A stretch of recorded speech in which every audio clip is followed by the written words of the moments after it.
जय हिंद मित्रांनो, मी विजय कदम आपल्या सर्वांचं एज्युकेटिव्ह इंडिया ग्रुपमध्ये स्वागत करतोय. या व्हिडिओच्या माध्यमातून आपल्याला मानवी मेंदू कशा प्रकारे काम करतो आणि त्याच्या संदर्भातले जे महत्त्वाचे पार्ट्स आहेत त्याच्याविषयी संपूर्ण माहिती या व्हिडिओच्या माध्यमातून आपल्याला घ्यायची आहे. आता या ठिकाणी काय सांगण्यात आलेलं आहे की ह्युमन ब्रेन जो आहे, ह्युमन ब्रेन म्हणजे आपला जो ब्रेन आहे, ॲक्च्युली फंक्शनिंग काय पद्धतीने करत असतो, त्याचे महत्त्वाचे भाग कुठले कुठले आहेत.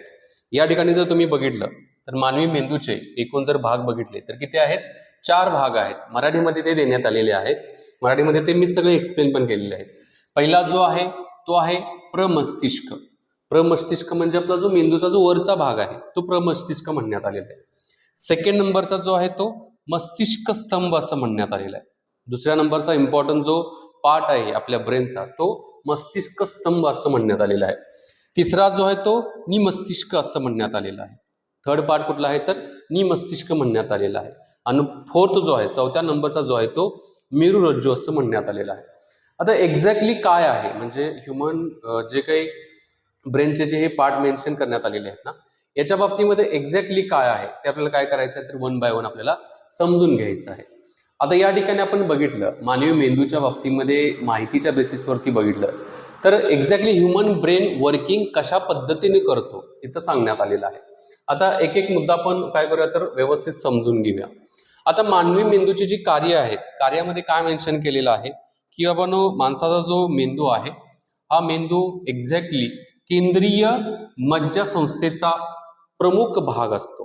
म्हणजे आपली सेंट्रल नर्वस सिस्टीम जी आहे ना, या सेंट्रल नर्वस सिस्टीमचा सगळ्यात महत्वाचा भाग आहे.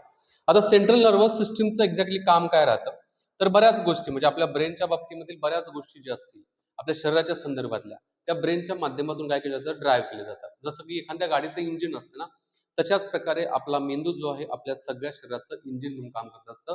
आपल्याला चांगल्या डायरेक्शन देण्याचं काम करत असतं. पुढे काय म्हणलंय की तो शरीरातील सर्व क्रिया नियंत्रित करणे, त्यांचं एक प्रॉपर समन्वय ठेवणे आणि त्याचा एक प्रॉपर नियोजित करणे, हे काम आपल्या मेंदूच्या माध्यमातून काय केलं तर केलं जातं बघा. आता काही फॅक्ट्स या ठिकाणी देण्यात आलेले आहे की जर आपला मानवी मेंदू बघितला तर मानवी मेंदूचं वजन साधारणतः 1300 ते 1400 ग्रॅम राहतं बघा. किती आहे? 1300 ते 1400 ग्रॅम एवढं काय राहतं तर मानवी मेंदूचं वजन इथं मेन्शन करण्यात आलेलं आहे बघा. आपल्या मेंदूमध्ये जे हे राहतात बघा न्यूरॉन्स म्हणण्यात आलेलं आहे. छोटे छोटे न्यूरॉन्स जे आहे ना किती आहेत एक्झॅक्टली जर आपण बघितले, एक्झॅक्टली म्हणजे साधारणतः सुमारेचा अर्थ काय राहतो की फिक्स आहे तसं नाहीये. तर 86 अब्ज न्यूरॉन्स हे काय आहे तर मानवी मेंदूमध्ये असतं. दोन इम्पॉर्टंट गोष्टी या ठिकाणी कळल्या की आपल्या मेंदूचं वजन जे आहे हे 1300 ते 1400 ग्रॅम राहतं. जवळपास 1.25 किलो ते 1.5 किलोच्या आसपास माणसाच्या मेंदूचं वजन राहतं आणि 86 अब्ज न्यूरॉन्स हे काय तर मानवी मेंदूमध्ये आहेत बघा. आता नेक्स्ट काय म्हणण्यात आलेलं आहे की याच्यामध्ये आपण मेंदूची रचना कशा प्रकारे राहते, म्हणजेच जसं की जी मगाशी मी म्हणलो की 4 महत्वाचे भाग आहेत त्यातले मी 3 इम्पॉर्टंट इथे सांगतो बघा. पहिला जो आहे त्याला मोठा मेंदू असं म्हणण्यात आलेलं आहे. आता मोठा मेंदू जो आहे त्याला जर आपण बघितलं या ठिकाणी तर त्याला नाव काय देण्यात आलेलं आहे तर त्याचं नाव आहे इथं सेरेब्रुम असं म्हणण्यात आलेलं आहे. काय म्हटलेलं आहे की इथं सेरेब्रुम इथं मेन्शन करतो बघा मी तुम्हाला. सेरेब्रुम असं म्हणण्यात आलेलं आहे मोठा मेंदू.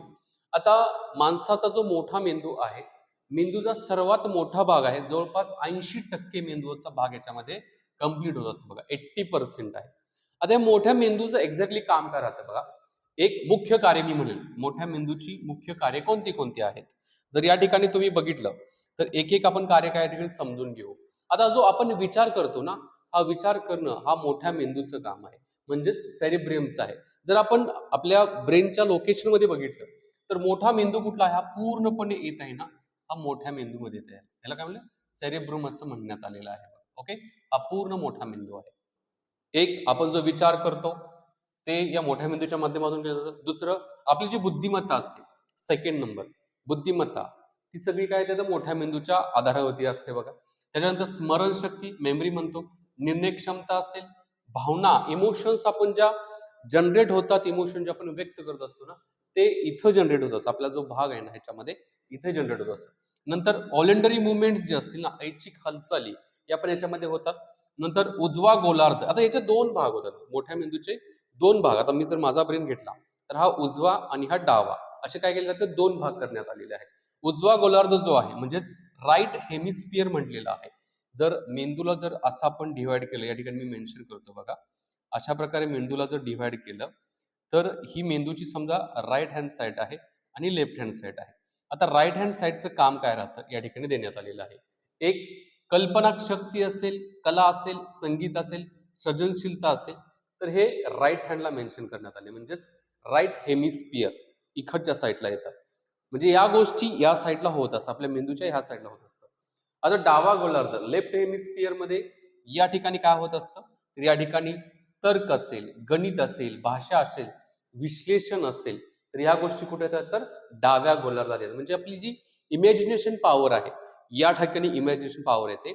आणि इकडचा असं राईट साईडचा जर भाग बघितला तर याच्यामध्ये कल्पना शक्तीचा जो भाग येतो ना, तो पण या ठिकाणी मेन्शन करण्यात आलेला आहे. ओके, म्हणजे कल्पना शक्ती ही उजव्या साईडला, तर्क, गणित, भाषा, विश्लेषण हे डाव्या साईडला येत आहे. ओके, इथपर्यंत क्लिअर असेल तुम्हाला. त्याच्यानंतर नेक्स्ट काय म्हणण्यात आलेले की हे झालं आपल्या सेरेब्रुमचं काम झालं. दुसऱ्या नंबरचा जो आहे, सेकंड नंबरचा सेरेब्लियम, हा हा भाग येत आहे बघा, कुठला, हा भाग येत आहे. आता त्याच्या बाबतीमध्ये थोडी आपल्याला माहिती बघूया. या ठिकाणी काय मेन्शन करायचं, सेरेब्रियम असं म्हणण्यात आलेलं आहे. ओके, मी या ठिकाणी तुम्हाला त्याच्या संदर्भातली माहिती देतो. आता या ठिकाणी काय म्हणलेलं आहे की लहान मेंदू याला म्हणलेलं आहे, रिमेनिंग पार्ट जो असेल लहान मेंदू मध्ये येत आहे. आता याच्यामध्ये जर आपण बघितलं, या ठिकाणी जे मेन्शन करण्यात आलेलं आहे की बाबांनो, मेंदूचा मागील बाजूचा जो भाग आहे, मेंदूच्या मागील बाजूचा जो भाग आहे तो कुठला येत आहे, तर आपला सेरेबेलम असं म्हणण्यात आलं. म्हणजे हा भाग येत आहे बघा, हा इथला भाग जो आहे तो सेरेबेलम मध्ये येत आहे बघा. आता याचं मुख्य कार्य काय राहतं, सगळ्यात महत्वाचं बॉडी बॅलन्स करण्याचं काम जे राहतात ना, या सेरेबेलियमचं राहतं बघा. याचं हे मुख्य कार्य आहे. ओके, म्हटलंच कलर चेंज करतो मी, एक मिनिट. हा, याचं मुख्य कार्य काय आहे सेरेबेलियमचं, तर एक म्हणजे शरीराचा समतोल राखणे असेल, दुसरं आपण चालणे, धावत असतो, आपली बॉडी बॅलन्स होत असते ना, ते पण याचं कार्य आहे. नंतर स्नायूंचं समन्वय आहे, मी आता हात वाऱ्या करतोय ना, या स्नायूंचं जे समन्वय आहे ना, तर इथून होत असतं बघा, या भागातून होत असतं. नंतर अचूक हालचाली असतील, बॉडीची अचूक हालचाली, मला त्या दिशेला जायचं, ही अचूक हालचाल झाली माझी, किंवा मी चालत निघालेलो आहे, ही माझी अचूक हालचाल झाली, तर ती ब्रेनच्या या भागातून होत असते बघा. त्याच्यानंतर सेरेब्रियम खराब झाल्यास काय होऊ शकतो, आपला बॅलन्स जातो. त्याचनंतर आपल्याला अडथळा येतात, म्हणजे कधी कधी बघा आपण चालत असताना एखाद्याला चक्कर येऊन पडलं वगैरे, किंवा या गोष्टी होत असतात ना, indirectly there is impact on your cerebrum असं म्हणण्यात आलेलं आहे. अडखळे तयार होत असतात, ज्या वेळेला ब्रेनच्या बाबतीमध्ये फंक्शनिंग प्रॉपर होत असते ना, त्यावेळेला हा प्रॉब्लेम येत असतो बघा. ठीक आहे, सेकंड पार्ट झाला ब्रेनचा सगळ्यात महत्वाचा. त्याच्यानंतर नेक्स्ट जो आहे तो आहे मेंदूच्या ज्या स्टेम आहेत, स्टेम म्हणजेच त्यांना आपण काय म्हणलेलं आहे की मेंदू कांड्स असं म्हणण्यात आलेलं आहे. काय काय आहे बघा, याच्यामध्ये काय काय मेन्शन करण्यात आलेलं आहे. एक मुद्दा इथं मांडण्यात आलेला आहे की बाबांनो, सेरेब्रुम आणि मज्जारज्जू यांना जोडण्याचं काम जे आहे ना, या ब्रेन स्टेमच्या माध्यमातून केलं जातं. की ज्या या ब्रेन स्टेम येते बघा, इथं जे आहेत ना या ब्रेन स्टेम आहे, याच्यामध्ये न्यूरॉन्स वगैरे राहतात बघा, पुढे आपण ते बघूच. आता याचे भाग जे आहेत, एकूण भाग इथे मेन्शन करण्यात आलेले आहे. कुठला आहे, मिड ब्रेन असेल, पोन्स असेल, नंतर मेंडुला ॲब्लोगाटा असं म्हणण्यात आलेलं आहे. 3 महत्वाचे भाग या ठिकाणी मेन्शन केलेले आहेत. आता मुख्य कार्य काय राहतं बघा याचं, म्हणजे ब्रेन स्टेम जे आहेत ना, या ब्रेन स्टेमची मुख्य कार्य काय काय मेन्शन केलं. एक म्हणजे श्वसन नियंत्रण. आता मी बघा श्वास घेतला, मी नियंत्रित ठेवतो, हे कुठलं वर्क आहे, तर याच्या माध्यमातून त्या गोष्टी काय केल्या जातात, तर सांगितलं जातं की आपल्याला असं असं करायचं आहे. म्हणजे श्वसन नियंत्रण असेल, त्यानंतर हृदयाची ठोके असतील, रक्तदाब असेल, गिळणे, शिंक येणे, खोकणे असेल, रिफ्लेक्स ऍक्शन जे असतात ना, याच्यामध्ये येतात. आता समजा मेडुला ॲब्लोगाटा अत्यावश्यक का असतं बघा, इजा झाल्यास याच्यातून काय होऊ शकतो, तर मृत्यूचा धोका होऊ शकतो. म्हणजे आपल्या या भागाला, म्हणजे इथून याच्या आतील जो भाग आहे ना, याच्या आतील भागाला जर थोडी जरी इजा झाली तर पॉसिबली काय होऊ शकतो, तर मृत्यू होऊ शकतो. त्यामुळं ब्रेन स्टेम जे आहेत ना, ह्या खूप इम्पॉर्टंट आहेत बघा. ओके, त्याच्यानंतर नेक्स्ट जो भाग येत आहे तो आहे आपला मेंदू काम कसा करतो. या ठिकाणी बघा मेंदूचं कार्य मेन्शन करण्यात आलेलं आहे. इथे जे आहेत ना, इथं प्रॉपरली डायग्रामॅटिकली मी मेन्शन केलं की आपले न्यूरॉन्स कसे वर्क करत असतात, मज्जा रज्जू जे आहेत ना कसे फंक्शनिंग करत असतात, हे इथं सांगण्यात आलेलं आहे. आता वन बाय वन आपण काय करायचं, त्याचं फंक्शन बघू. मेंदू काम कसा करतो, न्यूरॉन्सद्वारे संदेश वहनाचं काम केलं जातं. दिस इज द न्यूरॉन्स, याच्या माध्यमातून संदेश वहनाचं काम केलं जातं. एक सिंपल गोष्ट, आता माझ्या हाताला इथं कुठेतरी लागलं, इथं लागलेलं आहे, याची इन्फॉर्मेशन इथंपर्यंत जाते. म्हणजेच काय होतं बघा, इथं मेन्शन केलेलं आहे की ॲक्शन पोटेन्शियल जे आहे इथं लागलेलं आहे, ती माहिती जी आहे ना न्यूरॉनच्या माध्यमातून, इथून जे न्यूरॉन्स कनेक्टेड आहेत, इथं पाठीमागून वरून इथं ब्रेनपर्यंत जातात बघा. न्यूरॉन्स काय करत असतात, तर त्यांना माहिती प्रोव्हाईड करत असतात आणि त्याच्या माध्यमातून मग आपल्याला, मला जसं लागला असेल तर त्याच्यातून दुखणं असेल, त्यांना त्रास होणं असेल तर त्या गोष्टी होत असतात बघा. आता न्यूरॉन्सद्वारे संदेश वहन जे आहे, काय म्हटलेलं आहे की मेंदूतील न्यूरॉन्स विद्युत व रासायनिक संकेताद्वारे काय करत असतात, वरती म्हणजे इन्फॉर्मेशन पाठवत असतात. जसं इथून किंवा पायाला लागला असेल तर तिथून वरतीपर्यंत माहिती जाते केमिकल, आणि त्याचबरोबर कुठले म्हणण्यात आले की रासायनिक, केमिकल आणि one type of the electrical movements म्हणतो ना आपण, विद्युत पद्धतीचे मुवमेंट जे असतात ना त्याच्या मदतीने होत असतं बघा. प्रक्रिया काय होते बघा, उत्तेजना होते, म्हणजे लागलं की स्टिम्युलस होतं, ऐगो असं होतं. त्याच्यानंतर विद्युत संकेत निर्माण होतात, त्याच्यातून इम्पल्स तयार होतात बघा. त्याच्यानंतर सिनॉप्सिसद्वारे काय केलं जाते, पुढे माहिती पाठवली जाते, त्याच्यातून एक प्रतिसाद तयार होतो. म्हणजेच इथं समजा हा जो देण्यात आलेला आहे, माझ्या इथं हाताला लागलेला आहे, इथून माहिती इथंपर्यंत जाते आणि लगेच मी त्याच्यातून मला खूप जर लागला असेल ना, ऐक असं होणं असेल ना, दिस इज द काय केलं रिस्पॉन्स असं म्हणण्यात आले. ही काय राहते, तर एक प्रोसेस राहते, आपल्या मेंदूच्या फंक्शनिंगची प्रोसेस राहते. म्हणजेच संवेदना असतील, मेंदू आणि त्याच्यावरती दिलेले काय जातो, प्रतिसाद राहतो. इथं लागलं, इथंपर्यंत माहिती गेली आणि इथून बाहेर आली. ओके, म्हणजेच काय, संवेदना, मेंदू आणि प्रतिसाद. जसं इथं गरम वस्तूला हात लावलेलं वगैरे हे उदाहरण देण्यात आलेले आहे, त्याच्या माध्यमातून या गोष्टी काय करत असतात, तर होत असतात बघा. ओके, त्याच्यानंतर नेक्स्ट काय म्हणण्यात आलेलं आहे की बाबांनो, इथं बघा प्रॉपरली आपल्या ब्रेन ब्रेन जो आहे, मेंदू जो आहे ना, वेगवेगळे भाग आहेत. काही लोकांना मराठीमधून भाग पाहिजे असेल ती इन्फॉर्मेशन देण्यात आली आहे, त्याची इंग्लिशमध्ये पण काय करण्यात आलेलं, नावे देण्यात आलेलं आहे. जसं की आपण बघितलं, संरक्षण आवरण आपण म्हणतो, आपल्या मेंदूचं वरची कवटी म्हणतो ना, ही संरक्षण आवरण आहे हे. ओके, त्या संरक्षण आवरणाच्याच बाबतीमध्ये काय म्हटलेलं आहे बघा, संरक्षण आवरणला काय म्हणतात इंग्लिशमध्ये, तर प्रोटेक्टिव्ह कव्हरिंग असं म्हणण्यात आलं. स्कूल म्हणतो आपण, मेंदूची कवटी असं म्हणलेलं आहे. त्याच्यानंतर महा असंयोजित पिंड असं म्हणलं, याला काय म्हणलं, कॉर्पस कॅलोसम्स असं म्हणण्यात आलेलं आहे बघा. या ठिकाणी देण्यात आलेलं आहे. हे कुठं आहे, तर इथं दिसत आहे बघा, या ठिकाणी मेन्शन केलेलं आहे. त्याच्यानंतर चेतक, चेतक कशाला म्हणलं की हायपोथॅलॅमसला चेतक म्हणलं जातं. मध्य मस्तिष्क म्हणजे मिड ब्रेन म्हणलेलं आहे मध्य मस्तिष्कला. ओके, मध्य मस्तिष्क या ठिकाणी बघा, इथं मध्य मस्तिष्क आहे. त्यानंतर सेतू, सेतू का पोन्स म्हणलेलं आहे, त्याला सेतू म्हणलेलं आहे. अनुमस्तिष्क म्हणजे जो पाठीमागचा, मगाशी आपण बघितलं की हा अनुमस्तिष्क भागामध्ये येत आहे बघा. मस्तिष्क पृष्ठ म्हणजेच सेरेब्रल कॉर्टेक्स जो आहे ना, सेरेब्रल कॉर्टेक्स या ठिकाणी म्हणण्यात आलेलं आहे बघा. त्याच्यानंतर मेरुरज्जू आपण बघितला, स्पायनल कॉर्ड्स, हा जो स्पायनल कॉर्डचा भाग येतो तो स्पायनल कॉर्डचा येतो. त्यानंतर कवटी स्कूल आहे, प्रमस्तिष्क जो आहे तो गोलार्ध म्हणण्यात आलेलं आहे बघा. ठीक, म्हणजे थोडक्यात या ठिकाणी काय केलेलं आहे, तर इथं माहिती त्याच्या संदर्भातली देण्यात आलेली आहे. ओके, आता मेंदूची स्मरणशक्ती शॉर्टमध्ये आपण इथं इन्फॉर्मेशन काय रिकॉल करू बघा. शॉर्ट्समध्ये काय माहिती देण्यात आलेली आहे, या ठिकाणी बघा, मेंदू व स्मरणशक्ती काय, हिपोकॅम्पसचं काम काय राहतं, नवीन आठवणी साठवणे. हिपोकॅम्पस जो आहे त्याच्या माध्यमातून नवीन आठवणी ज्या असतात ना त्या साठवल्या जातात. त्याच्यानंतर दुसरा जो आहे तो कुठला आहे, तर अमिलडागा, भावना आणि भीती संदर्भातला येत आहे बघा अमिलडागा.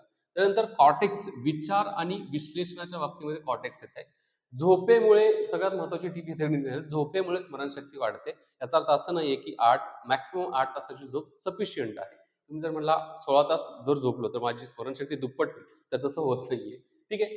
त्याच्यानंतर मेंदू आणि हार्मोन्स एक रिलेशन या ठिकाणी मांडण्यात आले. मेंदूतील हायपोथॅलॅमस व पिट्युटरी ग्लॅन्ड हार्मोन्स नियंत्रण करण्याचं काय करत असतं, तर काम करत असतं. कोण कोण करत असतं, हायपोथॅलॅमस आणि पिट्युटरी ग्लॅन्ड्स बघा. याच्यामध्ये काय होतं, वाढ असेल, भूक असेल, तहान असेल, ताण पडणं, स्ट्रेस असेल, लैंगिक विकास असेल, तर हार्मोन्स आणि या मेंदूच्या रिलेशनच्या बाबतीमध्ये सांगण्यात आले. मेंदूचं संरक्षण कोण करतं बघा, मेंदू संरक्षण कवटी स्कूल वरचा भाग आहे.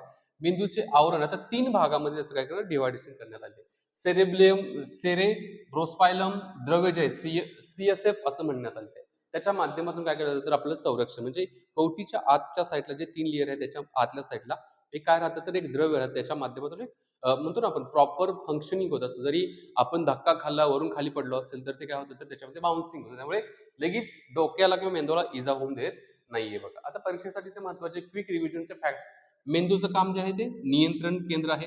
सेरेब्रम जे आहे ते बुद्धिमत्तेच्या बाबतीत, सेरेबेलम जे आहे ते समतोल असेल, मेंडुला असेल जीवनावश्यक क्रिया ज्या करणं गरजेचं आहे त्या केल्या जातात आणि न्यूरॉन जे आहेत संदेश वहनाचं काम याच्या माध्यमातून केलं जातं. अशा प्रकारे आपल्या जर ब्रेनचा हा भाग जो आहे या भागातून जर आपण प्रॉपरली बघितलं, हा भाग आहे इथून जे आहे पाठीमागे जे आहेत ना स्पायनल कॉर्ड्स जे आहेत याच्या माध्यमातून न्यूरॉन्स एंडिंग इथंपर्यंत जे आहे ना याच्या थ्रू माहिती पाठवली जाते. याला न्यूरॉन्सच्या माध्यमातून जवळपास असं मी म्हणून 86 अब्ज आपल्या शरीरामध्ये काय तर न्यूरॉन्स आहे. ठीक आहे, तर अशा प्रकारची काय आहे तर ह्या महत्वाची माहिती आहे, महत्वाची कन्सेप्ट आहे आपल्या मेंदूच्या बाबतीमध्ये. जास्तीत जास्त तुमच्या मित्रांच्या बरोबर शेअर करा जेणेकरून त्यांनाही याच्या संदर्भातली माहिती याच्या संदर्भातलं नॉलेज मिळेल. आणि चॅनलला सबस्क्राईब नक्की करा, व्हिडिओला लाईक नक्की करा. मी या ठिकाणी थांबतो. जय हिंद मित्रांनो.